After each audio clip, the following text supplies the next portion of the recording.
La prévention est un thème central dans la préservation de sa santé. Ah, la prévention, je dirais que c'est plus qu'un thème central. Il ne peut pas y avoir aujourd'hui de santé sans prévention. Ça fait partie de notre vie de tous les jours, mais ce n'est pas que médical. Par exemple, bien dormir. Bien dormir, c'est un sujet de santé essentiel. Mais c'est pas que médical. Ça veut dire apprendre à regarder la télé, à éteindre la lumière, à ne pas être prisonnier des réseaux sociaux, d'Internet sur sa tablette ou sur son ordinateur.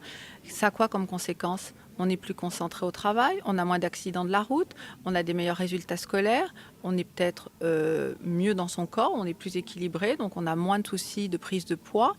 Donc tout ça a des conséquences très importantes et on voit bien que c'est pas qu'un sujet de santé. On n'a pas une ordonnance chez le médecin qui nous dit dormir X heures par jour. Ça ne se délivre pas en pharmacie. Néanmoins, c'est un sujet majeur et central pour l'équilibre. Mais c'est pareil pour l'alimentation.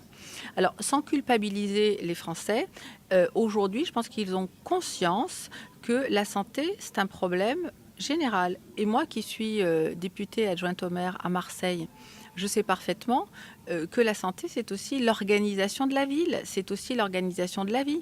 Si par exemple il y a des espaces pour qu'on puisse avoir des activités en plein air, si les routes sont plus sûres parce qu'elles ne sont pas cabossées, parce que les feux rouges sont bien placés, on a moins d'accidents de voiture, si on arrive à avoir des transports adaptés, à faire en sorte que les enfants puissent aller à l'école à pied pour avoir une activité physique avec leurs parents, etc. Qu'on mange bien et équilibré dans les cantines scolaires de la ville de Marseille, qui est un des atouts majeurs d'ailleurs de notre ville, parce qu'on est très très engagé sur cette question. Eh bien, tout ça est très important et tout ça participe à une bonne santé et surtout à préserver le capital santé et pourquoi pas à améliorer l'espérance de vie et la qualité de vie en bonne santé.